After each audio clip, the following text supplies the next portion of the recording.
देवर की शादी। निधि के कमरे में। अरे दीदी, तुम्हारा देवर तो बहुत हैंडसम है, लेकिन मेरी तरफ नजर उठाकर भी नहीं देखता। अरे तू चिंता क्यों करती है, वो तेरी तरफ नजर उठाकर भी देखेगा और तू इस घर की बहू भी बनेगी। बस अब तू देखती जा। आप कहना क्या चाहती हैं दीदी?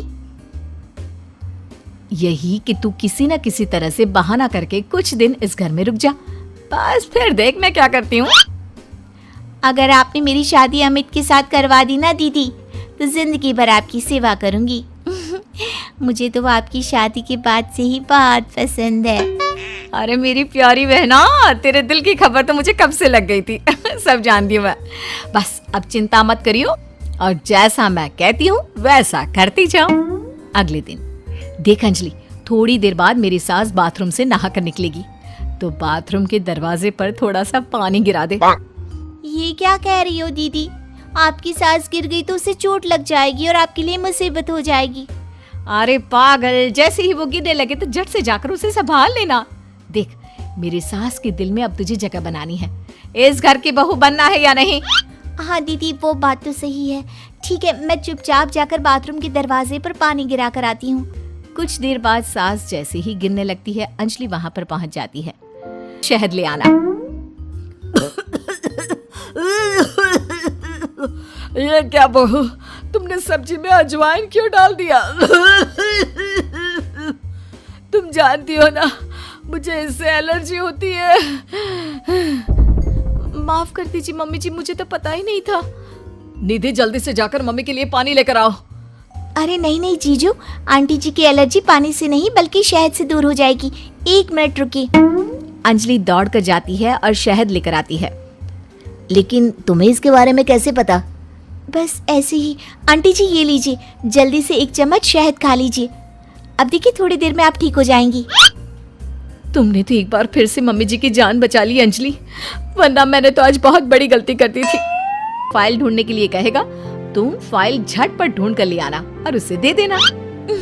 वाह दीदी, मुझे इस घर की बहू बनाने के लिए आप कितनी मेहनत कर रही हैं। शाम के वक्त। भाभी, मैंने आपको एक फाइल संभाल कर रखने को दी थी, प्लीज जरा वापस दे दीजिए ना, मुझे एक प्रेजेंटेशन बनाना है। निधि उस फाइल को ढूंढने का नाटक करती है। क्या करूं देवर जी, आपकी फाइल मिल नहीं रही मुझे। अरे भाभी, ये आप क्या कह रही हैं? अगर वो फाइल नहीं मिली तो मेरा प्रमोशन नहीं होगा, बहुत इम्पोर्टेंट फाइल है। अमित, ये रही तुम्हारी फाइल। दीदी ने ऐसी ही बैठक में छोड़ दी थी और वो काम करने वाली आती है ना, वो इसे उठाकर डस्टबिन में डालने वाली थी, लेकिन सुबह मैंने तुम्हारी बात सुन ली थी तो संभाल कर रख दिया। अंजलि, मैं कैसे तुम्हारा शुक्रिया अदा करूं? तुम जानती नहीं तुमने मेरे लिए आज क्या किया है। अगर ये फाइल खो जाती ना तो मेरा बहुत बड़ा नुकसान हो जाता। देवर जी, मैं तो आपसे पहले से कह रही थी, मेरी बहन अंजलि बहुत अच्छी है। वाकई में बहुत समझदार और इंटेलिजेंट लड़की हो तुम। हमारे फैमिली के लिए कितना कुछ कर रही हो। पहले मम्मी को बचा लिया और आज मेरी फाइल। अगले दिन मुझे लगता है कि अमित भी अंजलि को धीरे धीरे पसंद करने लगा है। तुमने फिर से वही कहानी कहना शुरू कर दिया। मैंने कहा ना, अंजलि की शादी अमित से हम नहीं करवा। जाकर लेट जाती है।